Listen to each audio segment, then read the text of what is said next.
Florida Congressman Cory Mills joins me now. Congressman, you were part of a team that conducted the first successful overland rescue mission of Americans from Afghanistan after the withdrawal of U.S. troops there. I first want to get your reaction to what we heard yesterday. I'm sure your heart broke, as ours did, listening to them, especially when you hear, and this was, Kelly Barnett is what got me yesterday. She lost her son. She said that she was actually lied to about the circumstances of how her son died. The list goes on and on. Well, thank you so much for having me. It is heart-wrenching. And again, the Biden administration has shown no willingness to take accountability, whether that be from Secretary Lloyd Austin, Secretary Blinken, or the Commander-in-Chief, President Joe Biden. You know, the sad part is I've met with every one of these families, and having served as a U.S. Army combat veteran, having lost those who I'd served with, having gone over and conducted different types of rescues, you know, this is really close, near and dear, personal to me. You know, the fact that they were actually lying to these families, trying to actually, and that was the testimony that was really devastating by Ms. Barnett, was when she was told that her son died immediately after the explosion, only to come find out later that he had actually put his own tourniquet on and was handing out ammo as he slowly, met his fate, unfortunately. And, you know, these Gold Star families, they deserve the accountability. The Secretary of Defense tried to say there was no credible intel. I have had the ability to go into the SCIF to be able to review the intel reports that definitely speak differently to what the Secretary Austin has said. I've had the ability through the House Foreign Affairs Committee and the Armed Services Committee to review the 23-member dissent cable where the State Department's own officials in Kabul warned the Secretary of State and others that if they went through with this strategy, that it would ultimately meet some type of a failure and loss of life. You know, these were all preventable events. And what's happened is the Biden administration chose political optics over military strategies, and now we have 13 new Gold Star families. You also have now heard from those in the military leaders that said that they told President Biden that this was the wrong way to exit Afghanistan. He didn't listen. Lots more questions, and I hope that there's more accountability to these families get justice, sir. I do want to switch gears. There's a lot of news going on right now, Congressman. So you are backing Donald Trump in 2024. I want to ask you about these indictments. We believe that another indictment is coming out of Georgia. That would be 4 different sets of indictments. And the former president says, well, my polls go up, I get more support. But some of these charges are very serious. What do you say about all of this? Well, again, I stand by my commitment to support and endorse the president for 2024. I was blessed to be a part of his administration as a Secretary of Defense advisor.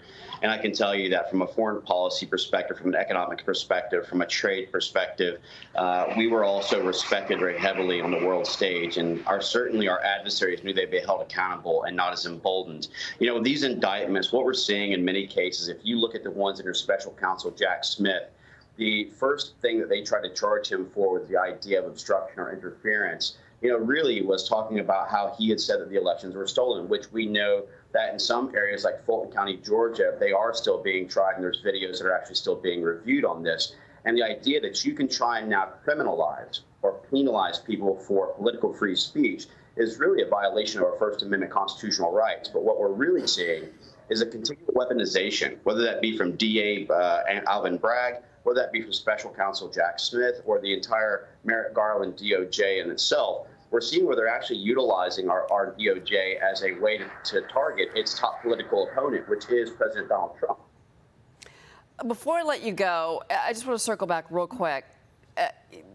President Biden, should he be held accountable for not just the chaotic withdrawal of Afghanistan, but also for the fact that these families were lied to? Like, what do you want to see happen? Is it Austin that needs to be pulled in front of Congress and pushed back on? Is it the president himself? Like, what would make these families give them some peace? Look, at the end of the day, the buck stops at your commander-in-chief, was the president of the United States. Okay. We know that with the metric and conditions-based withdrawal that President Trump and Secretary Pompeo put in place, that at the very end, the generals had actually advised President Trump to leave 2,500 back, and when they conduct the NEO, to actually get the civilians out first before the military. This is doctrine. This isn't something which is new. They also expressed the importance of holding Bagram so that you can enable HKIA, which is the commercial airspace, to be able to fly freely and operate on 2 different platforms. What Biden was given was actual advisory to do exactly that, to not go forward with the way that they were doing the conditions-based withdrawal, that it wasn't just an all-out, all right now, that it wasn't a Vietnam helicopters flying off the top of the roof type scenario. And he ignored his political advisors. He ignored his generals. He ignored those. So at the end of the day, the blood that is on his hands, he should be accountable. He should be removed, and he should be actually the one that is helping to declassify the documents so that these 13 Gold Star families have all the facts, all the proofs, and the American people can decide. Please come back with an update, Congressman. We'd love to hear where this goes for these families. And thank you for the pivot. I could talk to you about what we heard yesterday. It was just, it was like I said, it was heartbreaking to listen to these families. But it's truly heartbreaking. Again, my service goes to those Gold Star families, our military, our veterans, and I want all those who served in Afghanistan to know one message and one message only. We saw our suicide rates go up extremely high after this botched withdrawal. Know that if you served in uniform, that the men and women, you've done your job, you carried out your mission honorably, and that this is not the failure of the boots, this is the failure of the suits in Washington, D.C. Well said. Well said. Congressman, thank you. Thank you. All right.